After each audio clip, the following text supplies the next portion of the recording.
Hello, everyone. Thanks for joining us today. This is my first time back doing the Big Man We Dram in a little while, and I wish I could say it was under happier circumstances, but it is not. So it does seem to be appropriate circumstances. I assume if anyone's tuning in here, you know why. We're coming on here today, a couple of us, to share some stories and share a dram because a little more than a week ago, we lost one of the members of our team on our film and a friend of ours, Tim Sexton. And we thought that this was an appropriate way to say farewell to Tim and share some whiskey and maybe share some laughs, because I think that's what he would have dug. So, there's no real structure to this. There's no official guest. There's just people, we've invited people to ask if they wanted to join us, and some people have. And, we're going to share a couple of stories and drams and make it up as we go, because that seems kind of appropriate. So I'm going to take myself out of solo here, and Trevor and Nate and Udo, thanks for joining me, guys. Hello, everyone.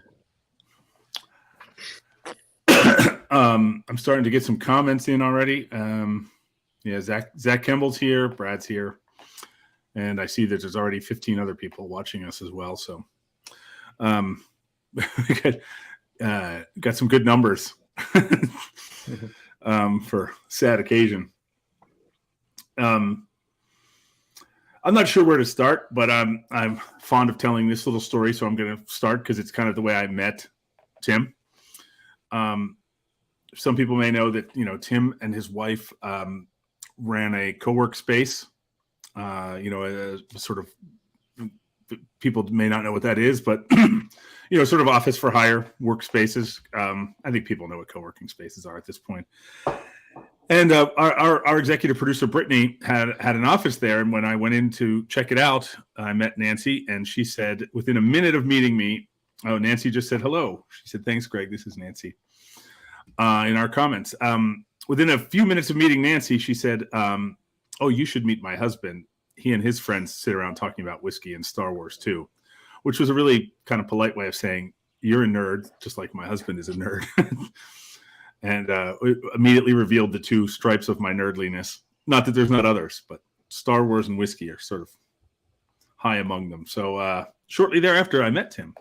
And in no time, Tim became a partner in our film, because Tim was a filmmaker, but Tim was also a huge whiskey fan, and just a very, very friendly, outgoing guy who wanted to see this get made, and saw immediately what we saw, and thought it was a worthwhile endeavor. So that was how I met Tim, and I'm going to shut up and let you guys see if you guys want to share any anecdotes like that before we move on. There's a thing about Tim that the thing that I loved most about Tim was also the thing that made me the most nervous about Tim, which was in the making of The Water of Life. And I'm doing this preamble too, because I'm sure there's lots of other people other than the people on this call that are listening that made this film. Most of the making of this film involved drinking. So there was a lot of I say this affectionately, but a lot of like sloppiness in the team. And at one point we had a group call going, or there was going to be a get together of some kind. And Greg had introduced the idea of us doing some work while we all get together and have drinks. And Tim then sent out an agenda for that meeting, which was the most detailed, intense, like hyper professional agenda that I'd ever seen. And I immediately was like, "Oh shit, I might be in trouble. I might be in trouble," because my work is sloppy compared to this guy who's like doing this incredible, like well laid out, well put together document for the meeting. And it came to sort of highlight for me the way that Tim approached all of his work on the film, with like just a tremendous level of detail and professionalism that in a lot of other senses was absent during the course of the making of this film, given the amount of booze we were drinking. And through all of that, he was always just like, everything was like precise and put together. And it made me change the way that I interacted with everyone on the film by email, because I wanted to make sure I could live up to Tim's standards.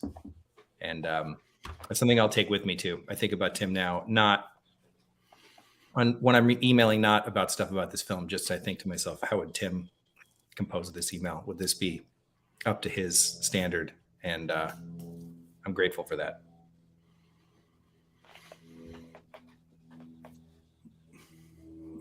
Well, it's funny you say that, because one of the things that, Tim, in case people don't know this, we're all Trevor, Nate, and I, for example, and most of the team are all indie filmmakers, but Tim worked his entire career in the studio system. So there was a sort of formality and a sort of, I think an expectation of structure that maybe some of us don't have. And that's why I wanted to live up to it. I was like, this is how the big boys do it. I should probably get on board. I guess, one of the things I should do before I ramble too much longer is, I think, we're going to drink a few toasts to Tim, but I don't want to make people watch this if we're going to drink whiskey with us and not drink whiskey. So, before I get too far into this, I'd like to say, I'm going to try not to get emotional here, but shit, as Jim says. I know you're not supposed to get emotional, but shit. But here's to you, Tim. Sláinte. If there's any Gaelic speakers on here, maybe someone can help me, because I think Sláinte might not be appropriate. I think there's a different Gaelic toast for someone you've lost, because Sláinte is to your good health, and but I don't know if there's anyone here. But there's some comments coming in I'd like to read and share if I can. Our friend of the film, Sam Filmus, Impex Beverages, says, I was lucky enough to know Tim personally, and although brief, my time with him and Nancy here in San Francisco is priceless. Next time the Angels take their share, well, no part of it's going to Tim. R.I.P. friend, you'll be missed but not forgotten. The more whiskey I drink, the more likely I'm going to cry while I'm reading these things. So our friend Zach Kimball said, Greg, Tim, and I had a very similar coming together. Met him at a whiskey tasting at the patio.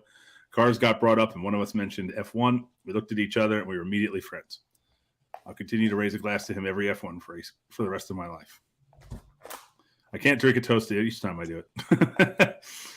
Hey, I don't. It's one of the things that I definitely wanted to share was Tim and I, Trevor and I very quickly started using Tim as the sort of ersatz avatar for our film. We would, have a scene. We'd look at a scene. Does this scene work? And there was always, the general way of saying it was like, okay, the whiskey geeks are going to get this, but is the general public going to get this? And we wanted to have scenes that would kind of appeal to both.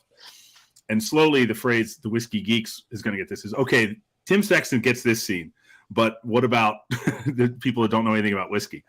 And he knew that. I told him that, repeatedly, that he was sort of like our stand-in for the guy who, such a huge, passionate fan of whiskey and not a professional whiskey person, wasn't a distiller or blender, just a serious lover of it. And that was like, I can't tell me how many times you and I, or other people too, editors and stuff, would say that to each other. Okay, Tim gets this scene, but the other way too, we'd have a scene where like, is this too beginner? Like, are the Tims going to love this scene as well, as much as like, I feel like it was like our moms and Tim as the sort of like, are our moms going to like this? And is Tim going to like this?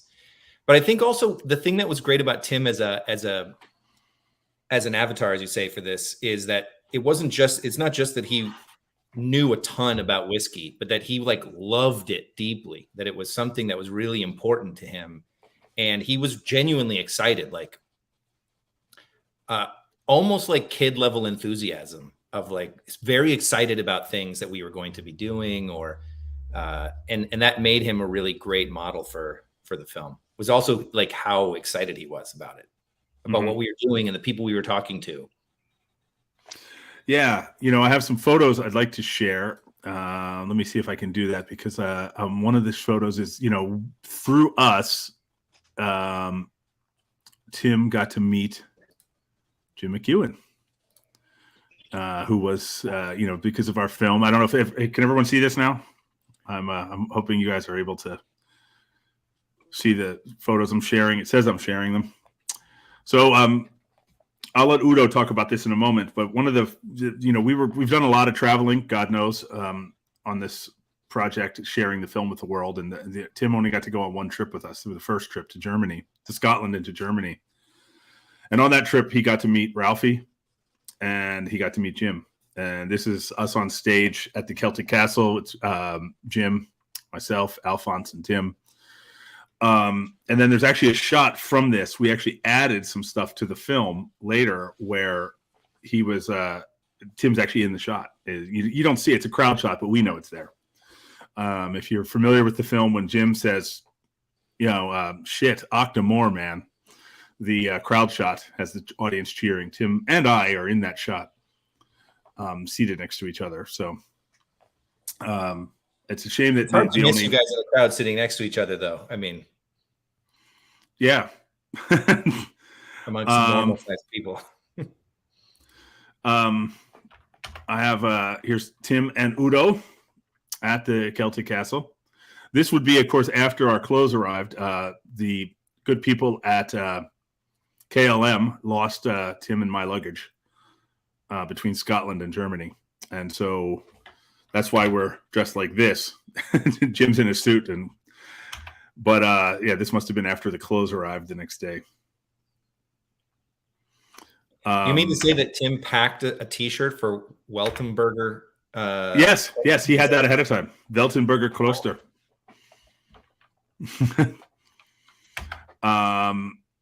And Udo sent me this picture. This is we left the poster with Udo as a gift to Udo, and we all autographed it, including Tim. There's Tim and Sylvia, Udo's wife, shooting some photos of Jim's bottles, the Cask Whisperer bottles. That was the initial poster, right? That's not the current poster. That was the OG poster. Yes. I seem to have lost Udo on the stream, but I'm trying to add him back in here. I think Udo is to pronounce that name, and he couldn't bear it, so he had to leave. Udo is on vacation right now in Croatia, and I think he's using a cellular connection to join us. So, but failing that, I know exactly what he wanted to say. So we've got some other comments coming in. Our friend Bill Varnell is raising a glass of Bruichladdich Isla Barley 2010. Cancer does suck, Bill. And here's the toasters. Yish de Gurev Anam. May his soul be in God's right hand. God, I'm Eryesh de Gurev Anam. I hope someone I don't know. I don't know if I should hope someone here speaks Gaelic or no one does, so they don't hear what I'm doing to it right now. One other thing I wanted to mention about Tim is that there was a real there was a selflessness about him too, in the way, and I'm hesitant to even tell the story because of, I don't want to make you emotional, Greg, but I had so many conversations with Tim about his excitement about your work on the film and about wanting to honor how much you put into the film. And it was a conversation that was probably what I talked to Tim most about over the years, was how to properly celebrate you. And I told him, forget about it. The guy doesn't need to be celebrated. But it was really important to him to it would be very easy for him to want to talk about his contribution or whatever, but we never did. And we even though his contribution was enormous, as you said, he was basically the standard by which we measured every scene. And what he wanted to talk about most was how to honor you and your work on the film. And I think there's a selflessness in that, in his wanting to make sure that you knew how much your work on this was appreciated by him, of course, but by everyone. Well, I felt that for sure. And appreciated it. I actually tried to find my Laddie Republic hat that Tim was seldom without his Laddie hat, and I couldn't find mine. I have one somewhere, but for what it's worth, that hat for me will always be the Tim Sexton hat. Totally. Yes. Totally. Until Alphonse gave him a Water of Life hat. And then if you look at Tim's trips that he and Nancy took over the last 2 years, every one of them has Tim as a Water of Life hat on it. You know, that we replaced the Laddie hat, I think. But it's funny because it's. Sorry, go ahead, Nate. You finished. I was going to say, no, you finished, and I'll go. No, I was going to say that at some point, Tim. I'll get to this in a minute, but Tim and Nancy went to a Michelin star restaurant, and he sent me a photo of his food in it. And I wrote back, and I said, "He's in the photo," and I said, "Are you wearing our baseball hat at a Michelin star restaurant?" Which I appreciate. You know, don't get me wrong. Sorry, Nate. Go ahead. I was just going to say, speaking of Tim's selflessness, I mean, I recall the first time I met him in person, there had been many emails and whatever, even though this was the early part of the film, but was at one of the tasting he had at the Muse Rooms. I mean, it wasn't just a tasting, it was raising money and doing stuff for dog rescues. And I thought about that because my dog was deep in frame a couple minutes ago, rummaging in the couch, and I remembered, oh yeah, he had a love for dogs and in helping out there with them. Yeah. Yeah. And you know, I think that one of the other things that always amazed me is that, well, Tim collected over the last couple of years, we've launched a lot of products related to the film, you know, whiskey bottles, stuff like that. We did this Canadian tour of with the film with Bruichladdich, and this is the tasting box from that. I got these for a reason because as far as I know, Tim's the only one of us. He collected every single thing from every single event we did. He wasn't in Canada with us. He was too sick to travel, and I brought him back a thing. So he has every single product that we ever released as a film. I think he had the T-shirt, he had the hat. I have a tote bag. No one else has the tote bag because when we ordered the T-shirts, the T-shirt company that made our T-shirts for us threw in a free tote bag just to try to sell us more stuff. So I'm the only person with the tote bag. But other than that, had I thought of it before now, I would have probably given that to him. I'd been, speaking of collecting things, I'd been saving the very first bottling we did with the one with the brass inlay in the bottle. You probably have it. That's why I'm toasting it.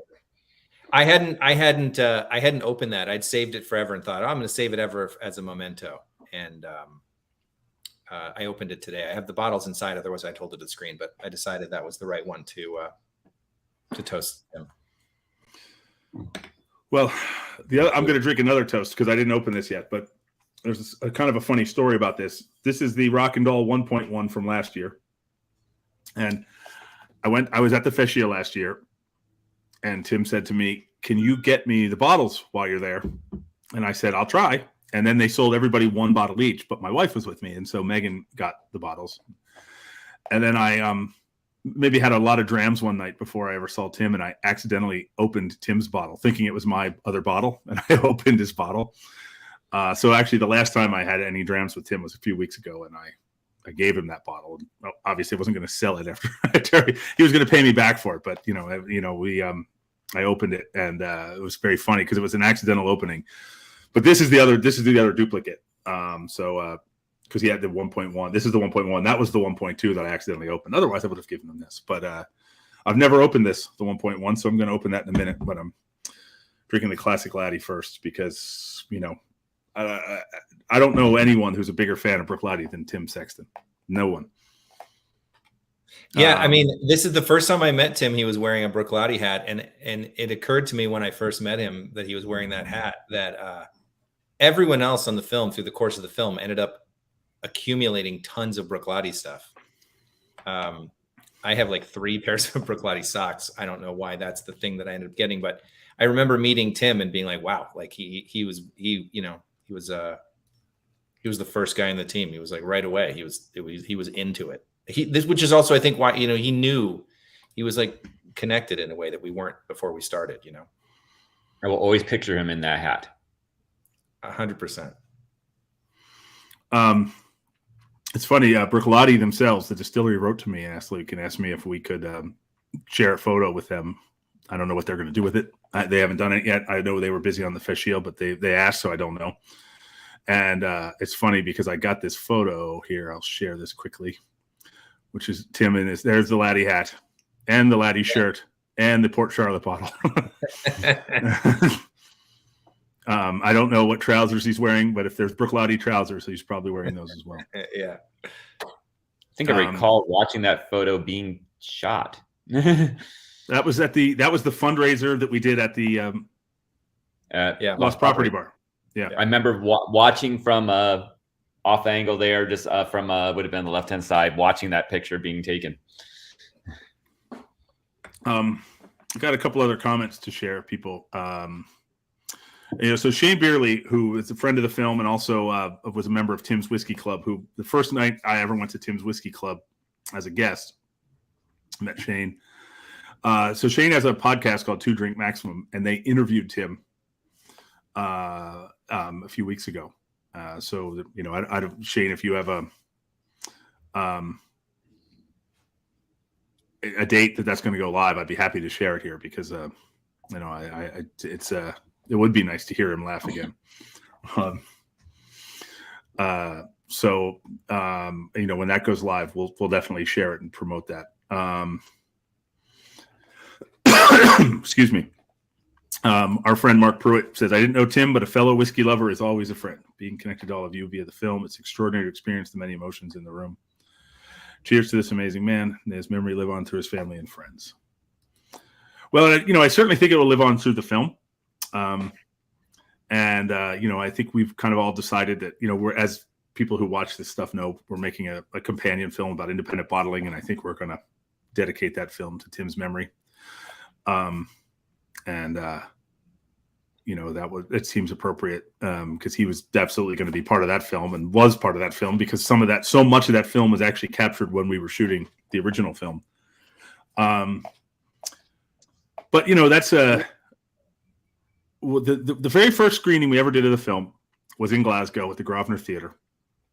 Actually, we re-edited the film a little bit after that. Very little, very minor stuff, just because that was sort of a great test audience, And Jim was there, Ralphie was there, Jack Milroy was there. I mean, Gemma from Balfani was there. I mean, it was an interesting way to showcase your film. Do a test screening in front of all the people who are in it, and then the biggest people in whiskey in the room. But Tim was in the back of the room with me. That's where Tim discovered that. Here's a secret some people may not know, but when we screen the film these days, I generally don't watch the entire film anymore because I've seen it 500 times and I just get nervous anyway. So I'll watch the first 10 minutes and then I'll come back for the last 10 minutes. A lot of times, not all the time. And Tim and I went out in the lobby in Glasgow and he was just a kid at Christmas. He's like, that room. He's like, we're doing it, man. We're in Scotland showing that movie. Jim McEwen and Barbara McEwen are in that room. Ralphie's in that room, and he didn't want to stand around and yammer with me in the lobby. He talked to me a couple minutes, but then I think that saying that to me out loud made him realize what he was missing, and then he had to go watch the movie. So that's the thing you just mentioned there. That's the thing that was really cool about having Tim on the team is that it's so easy. I feel like when you're working in film to have some layer of jadedness sort of about the whole process of, like the struggle. It's hard work and it's oftentimes thankless, particularly making independent film, particularly making independent documentaries. And Tim was so excited. He was so such a fan of the film and such a fan of the process and of the subject. It was just really fun to be around him when we were working on stuff for the film. He was excited about every part of it. There was nothing that he didn't want to be a part of. And that he wasn't super excited to be a part of, and excited in a way that was reminded me of why I wanted to get into film in the first place. It was infectious. It was pure joy. It wasn't affected by having a bad day or having had a bad experience. It was throughout everything that he was going through, he was excited and a real fan. It was really fun.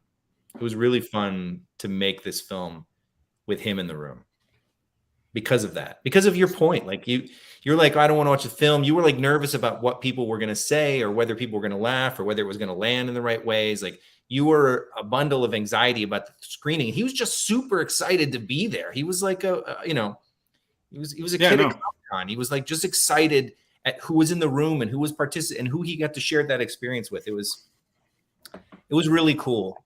It was really cool. I'm going to miss that.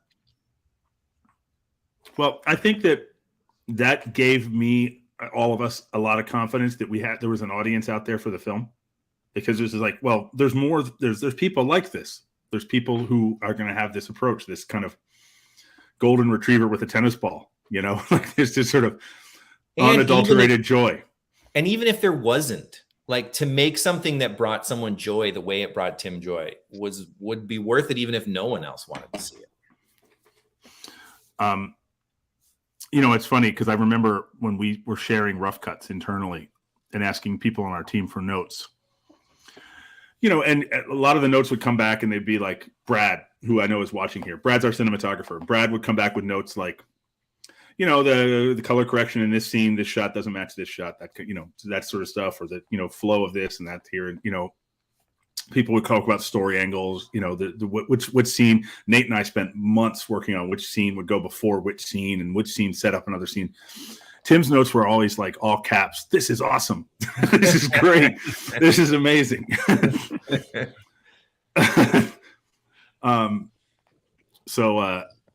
was, it's always a good sort of a, warmth in the winter kind of thing when you're out to sea with a film and you just don't know if you're going to land it back at home.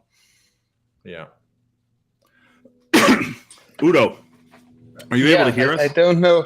Yeah, I can hear you very good now. I had very much trouble with my Wi-Fi. I'm on vacation now in Croatia, and obviously the Wi-Fi didn't work that well. So I do apologize for the interruptions.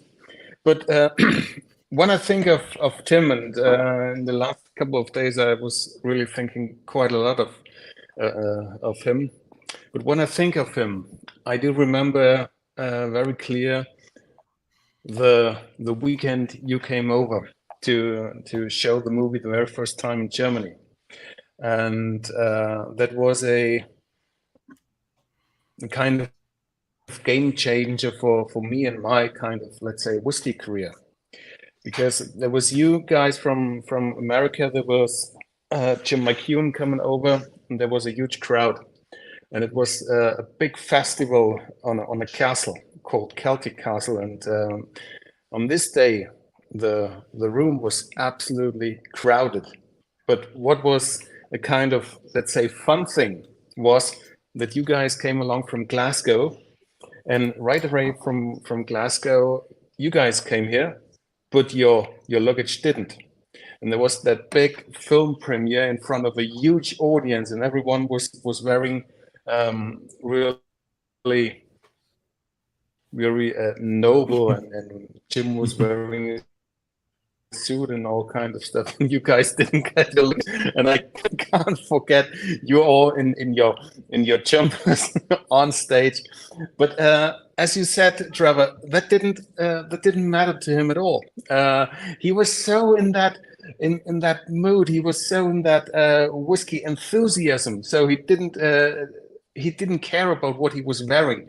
And this is something I really admired him, because I was quite upset. If I would have been him, I would go wild without my luggage. But he didn't worry about it all. And he was so relaxed, and he was just celebrating that Bruichladdich theme and Jim performing on stage. And that was such a great experience to see this man, how he deals with stuff like that. And on this day, it was the very first film poster of The Water of Life. And Greg, I don't know if you could share this this picture when Jim is actually signed this. But this is the main thing in my stairway at home. Time when I'm asleep, post Are you guys able to see it now? And it's really something that absolutely reminds me that people would not yet. You're not seeing it? Oh, I see it. okay, good. Yeah, that's the poster. And, oh yeah, there it is.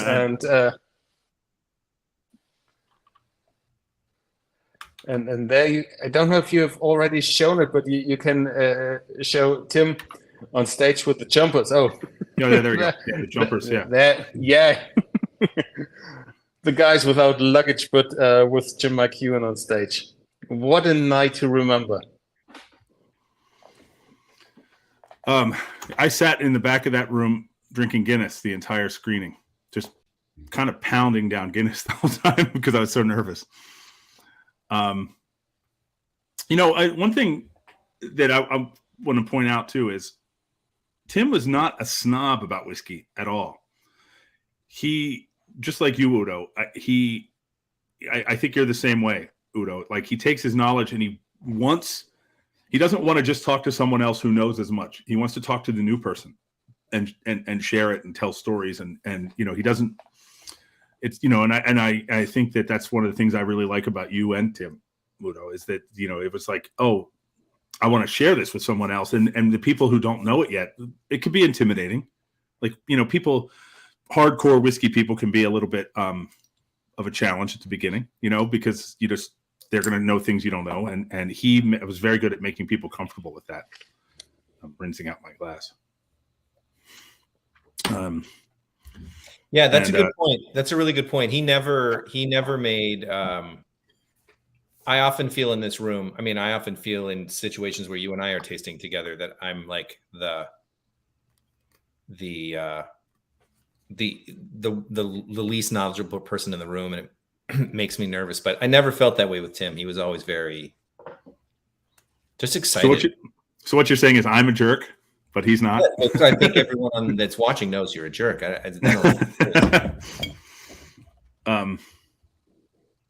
I'm having a hard time opening the foil tour. It seems appropriate. I opened the one accidentally, and now I'm opening the other one and struggling. There we go. So this is the Rock'n'Doll 1.1, which I think I was trying to find something that was Bruichladdich that Tim would be absolutely stoked to try. And so I'm going to drink it. To that point, this is the thing, and I know I've been harping on this, but it's just the thing that sticks with me the most, is that I think he would be excited to try anything. He was excited. I feel like he just had like full level excitement about anything that had to do with the film and tasting whiskey. Anything he was into, he was full. Yeah. And I want to say this too. This will probably make me cry, but I'm going to say this before I drink another toast. One of the things that amazed me is, Tim was diagnosed 3+ years ago, and one of the things that I have to say, he had one of the best ninth innings imaginable. He and Nancy. Talk about going for it. For especially in the midst of a pandemic at the same time with all the extra challenges. But they just went for it. In the middle of that fight, Tim and Nancy went and spent a couple weeks in like above the Arctic Circle in Finland in January, so they could watch the Aurora Borealis and like some kind of very remote resort. And that's just the tip of the iceberg. They went to all kinds of like great food, great trips, travel, just really, really kind of biting into that orange, and getting all the juice out of it. And I have a huge amount of respect for that, because, it would be easy to just kind of wither and withdraw, from those kind of challenges, or just fight the fight, but then just do nothing but lie around, or, and there was absolutely none of that, and that's a tribute to Nancy as well as to Tim, but they, really, really went for it. And when we went to Germany, Udo, how long was Tim there? 48 hours. He flew there. Yeah, it was crazy. Like, he flew there, went to the screening in Glasgow, went to the screening in Germany, and flew back home just because he was still working. And but but when you think of when I think back of it, for me it was like a week or so, because as I said, you felt his passion. And what Jim always said is a sentence that is, do it with passion or leave it. And Tim was doing it with full passion, and that how do you say in English? The spark went over and lighted up a flame, at least in me, when I think of him. And that is also a gift. And it is really a shame that I didn't get the chance to meet him closer, because I'm pretty much sure there would have been a huge friendship. Yeah, That is, and now we're working on this film about beer, and he was so excited about that too. You know, and that one photo he has the brewery shirt on. yeah. That was the oldest brewery that there is in the whole wide world, and he had a fan shirt of it. And he would be really the right man to be part of that. Yeah. I wanted to second that. I think it's worthy of another toast, an official toast. I think what you were just talking about, Greg, about his ninth inning. I think about that all the time. My family and I were planning a trip to Ireland, and for a family wedding. And there've been lots of times where the cost of that trip, because I have an enormous family now by modern LA standards, that I was like, I don't know if this is a mistake or not. And I think about Tim and Nancy just like globetrotting for the last couple of years. And I just think to myself, I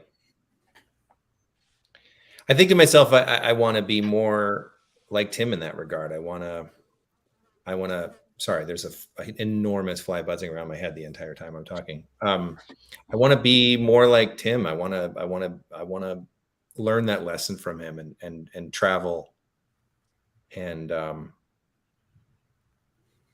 live my life the way he did the last couple of years. It was really miraculous. I mean, honestly, we talked about it all the time, where he, after his diagnosis and then like a month later, he'd be in some other place. And then a month later, he'd be doing some other incredible thing. And a month later, he'd be doing some other incredible thing. And it was inspiring. And yeah. Anyway, I feel like we should give him another toast, just if for nothing else than, for the lessons that he taught all of us and the ways in which we want to live our life better because of our knowing him. So here's to a life well lived. Cheers. I'm not going to try to say that one in Gaelic. Wow, this is a very fascinating whiskey, I will say, and definitely worthy of conversation. Because it's Bruichladdich and Port Charlotte and Octomore all combined together. Oh wow! Especially done side by side with the two, which is also those all three. But and I have to admit, it's something Tim wanted to do with me. Like, we talked about doing it and never got around to it. And here, Nancy just said, thanks, guys. He loved to travel and experience new things. It was always a goal of ours. It's funny, when you were saying that, Trevor, I was thinking, I remember that night in Glasgow, and I don't have the photo handy, or I would have shared it now, but there's a photo that I shared on social media of Tim gazing at Ralphie the way like girls used to gaze at the Beatles. And we were in the Bon Accord, so the Bon Accord, I'm sure most people watching this, if not everyone knows, but it's one of the best whiskey bars in the world. And we were in the Bon Accord with Ralphie and Paul McDonough. In that photo I shared, you see me and Ralphie and Tim, but behind Tim is Paul McDonough, the owner of the Bon Accord. And at some point that evening, Tim looked at me and he said, dude, we're in the fucking Bon Accord with Ralphie. And it's like we're in Abbey Road with Paul McCartney. Right. I mean, this is these two things have lined up in a way that I could have never hoped or imagined. And some people, I didn't think to get it out. I'm sorry. Some people may have seen, we had for a little while early on for that screening, we had scarves. Tim actually was the one who got those scarves made. Tim actually somehow online met a tartan designer, and the tartan designer had designed scarves, a tartan specifically for the whiskey industry called the Angel's Share tartan. And that scarf always makes me think of Tim, because we only had a handful made. We gave Jim and Ralphie one that night, and I've seen Ralphie do his videos wearing it, and I have mine and I wear it all the time. You don't get a ton of opportunity to wear scarves in Los Angeles, but just to call back to something I mentioned earlier, that scarf was the origin of that scarf was one of those conversations where he reached out to me and said that he wanted to do something special for you, to honor your work, and that he wanted to make that scarf. That's the origin of that, is that it was originally something he wanted to do for you, and then became a thing that got done for a couple of people, but that was all Tim. That entire idea was completely generated from Tim alone. Yeah. Here, Tim's mom has said, weighed in here. Tim's mom here, such special memories. He was so happy as a kid.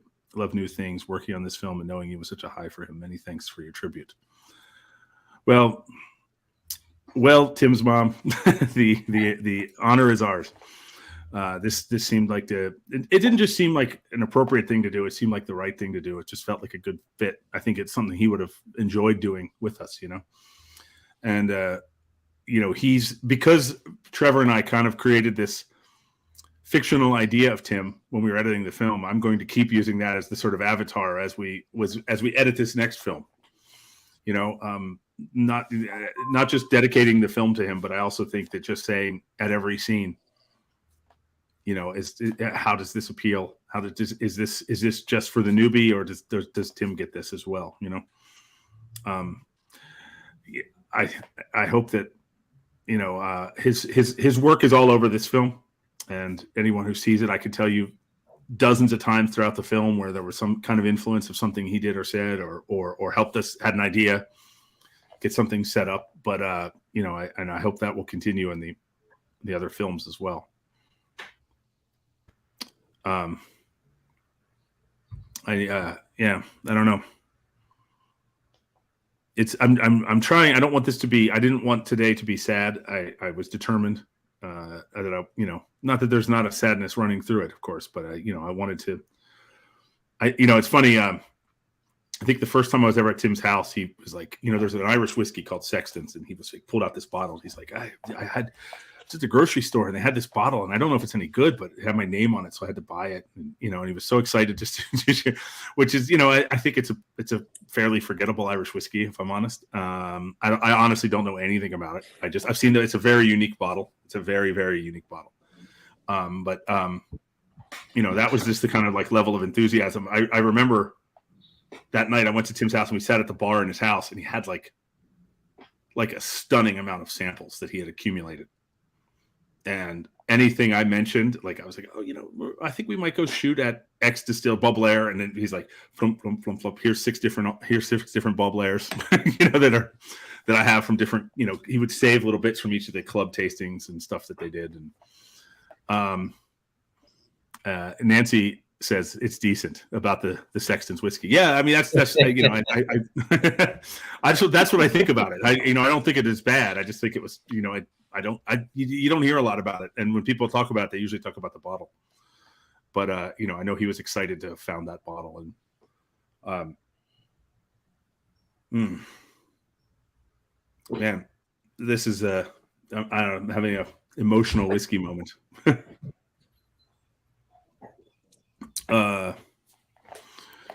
Well, I think we've said all there is to say, or all, what else can you say? It's so many people have written to me this morning, just saying, I know Rob. So the editor of our film, Rob Chatlin, is also one of Tim's best friends. And Rob is on a flight as we speak, flying to a film festival. So he wasn't able to join us today. And I know he really, really wanted to. I know, it was important to him, and Rob's the one who kind of held the sort of impromptu wake we had at his house the day after Tim died. And, we all had a lot of drams and laughs there. And so, but I know there's loads of other people that wish they could have been here. This will be at the, Guy Satchwell is here, and he just asked, was Tim at the first screening at the Grosvenor? Yes. Yeah. You would have met him that night, Guy. we all went across the street afterwards, and we're having drams with Jack Milroy and Mickey Plummer and loads of other people, Martin Taylor and stuff. He was there. It's funny. One thing I didn't say earlier is that one time at the beginning, right before the pandemic, Tim came over to my house to have some drams with me and hang out. And Tim worked at Warner Brothers, and the movie Smallfoot, the kids' animated film, was just coming out at the time. And Tim brought a whole ton of Smallfoot swag for my kids. The movie, but also like hats and a backpack and a lunchbox and all kinds of stuff. And the other day, my daughter was asking, she said, did I ever meet him? And I because she was like 3 at the time, she doesn't remember him. My son described him as, he's like dad's friend who looks like dad, but younger and thinner.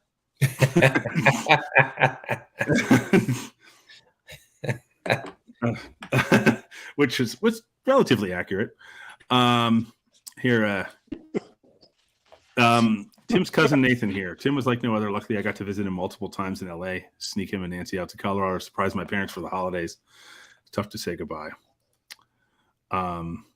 Agreed. But yeah, so I wish there was something more I could say, but oh yeah, here as Tim's mom said, for my mom's 100th birthday last July, Tim held a tasting like he'd done it many times. It was for the extended family. We loved it. I did not know that, and I remember Tim going to Indiana for his grandmother's 100th birthday. I do remember that, and I didn't know he did a tasting, but that's fantastic. I've done some tastings for my extended family, and that's always fun. And I can imagine he would have led with the passion. I can't imagine a better way to spend your 100th birthday than have a tasting period. Amazing.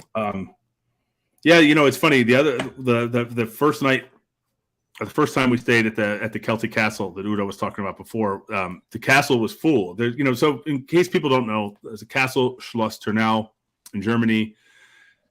It's a 13th century castle, but part of it has been turned into a small hotel.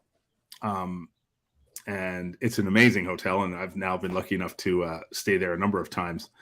And Tim and I and Alphonse, there was no room in the castle for us, but across the street from the castle, there's a little cafe that same people own, and there's an apartment above it, and they had given us the apartment. And I think Tim stayed up. I remember Alphonse and I were in the second floor, and Tim had a room below us, and he was up the whole night because he was just so excited that we were actually living in this castle. He was like just going around taking photos. So it wasn't just whiskey, or Star Wars or Formula One. I think just look at it. Don't get me wrong. I get pretty geeked out about staying in this castle, but I think I didn't stay up all night. Nancy said that tasting was amazing. There were a lot of jokes about Blair Athol. I assume it's about the pronunciation of Athol. I don't know.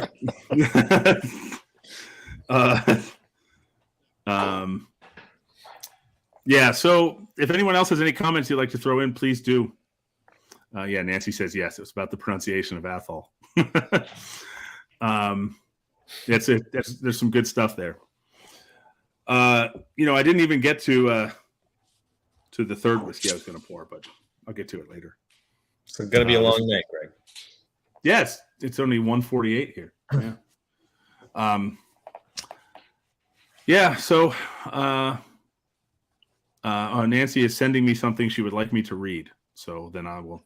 Are you putting it in the comments, Nancy? Are you going to email it to me or text it to me or something? I don't have any. I'll keep an eye out here. You guys tell a story while I'm looking for whatever I'm getting. Here's Zach Kimball said, I'll host another Blair Athol tasting at Rob's. You have to come, Nancy, to share some of those jokes.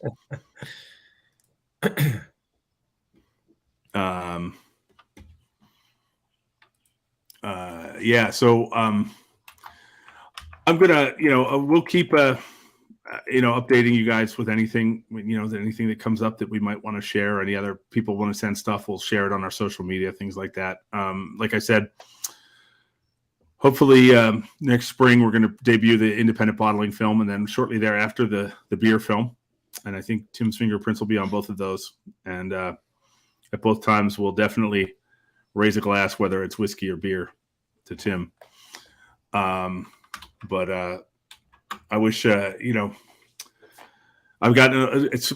have loads of friends who I think probably are reluctant to put it in the chat. They're texting me things that just say "fuck cancer," and I'll drink to that. I've never had cancer myself, but my God, have the people around me in my life, both of my parents, 3 of my 4 grandparents, it's familiar terrain for me, and it's just the fucking worst. So, let's enjoy. Go ahead, Udo. Let's enjoy life, and I think whiskey has a great ability. It affects emotions, and it can create memories. And today, I think there came a new to mind, because when I think of Celtic Castle, or when I think of Bruichladdich, I think of Tim. And what you said, Trevor, that he took the chance to go everywhere around the world, although he got this diagnosis. That is also something we could take out of that bad effort, actually. Enjoy life. We have that only one. And small things. Life is too short to worry about small things. It could be over sooner than you want to. So let's take a chance and look around and see what beautiness life has in it. That is something maybe we can learn out of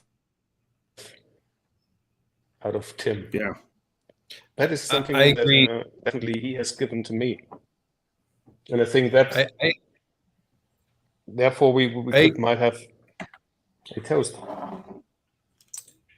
I agree with you, Udo, and I would say a step further that what I think about, what I alluded before to think about Tim in terms of the way I approach my life. It's not just about enjoying life. It's about, for me with Tim, it's about the way that you respond to the bad things that come your way.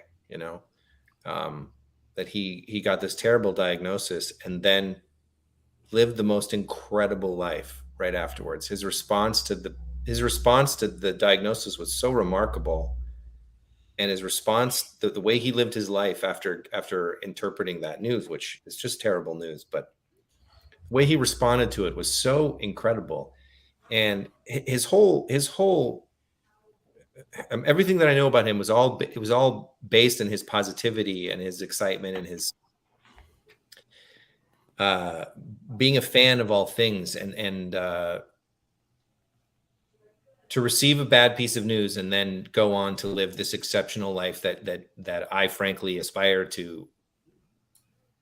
I think about that when I have a bad day, and I think about the way you respond to bad news, the way you respond to the bumps in life, and I'd never seen anyone make so much lemonade in my life as Tim, and I hope that I can do the same thing. That's what the main thing is, the way you respond to the negative input. I was in Germany 5 weeks ago filming with Udo, and that's when Tim was still texting us about he wanted to get some t-shirts that he could give out on his trip to Scotland. I mean, he was still leaning into it, That's what I mean. Like, regardless of how bad things got for him, he responded with positivity and with a zest for life. And I think that's what, for me personally, I'll say that's what I will take with me that's the part of Tim that I'll take with me for the rest of my life, is that I'm someone who's prone to, as you said before, to shrink away, to absorb negativity, and to hide away from it. And he didn't. He faced it, and he just blew through it and blasted past it. And that's remarkable. It's remarkable, and I hope I could be more like Tim in that way. I have two things to share with everyone before we wrap this up. This would mean a lot to Tim. Derek Mather. I raised a glass to Tim at Bruichladdich today. Derek, if you're still watching this, that would mean a ton to him. Not just because someone did it there, but because you did it there. He was acutely aware of your role in the Bruichladdich constellation, and I think that would have really, really thrilled him no end.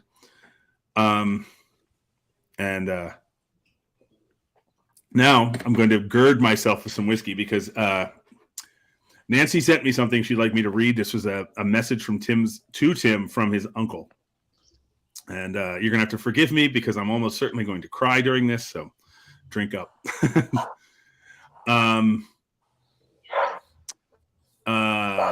Okay. So it says, Timmer. First, I want you to close your eyes and recall that wonderful night in Cincy last July during Grandma's 100th birthday week when we were all gathered at the long table in the convent and you were hosting the whiskey tasting. You were in your element that night and had us all focused and totally entertained. We all had a wonderful night of family bonding that we had not had in years. We drank, we laughed until tears came down. Thanks, Blair Ethel. And we drank some more. It was truly special and memorable.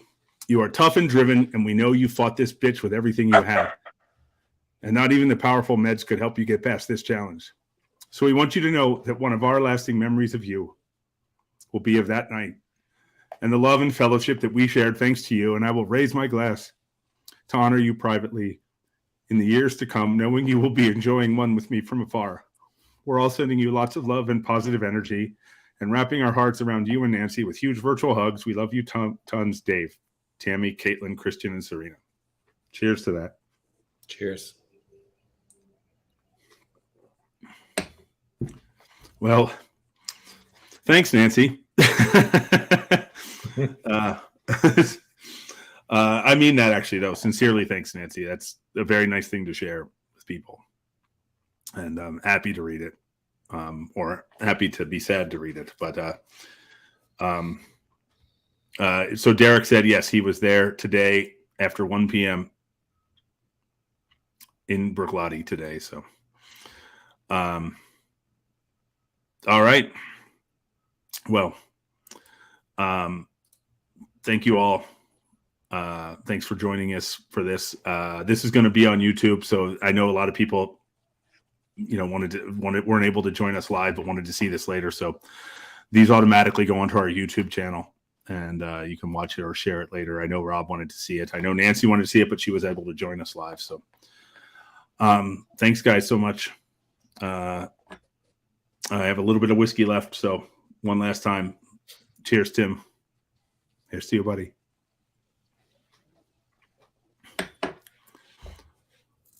Oh. I will see you guys again in a few weeks. I'm about to head to Scotland, and when I return, we'll start up some big man weed drams and maybe try to pick a few events that we think Tim might dig. But he would have dug them all. That's the truth. He would have dug every one of them. Bye, everybody.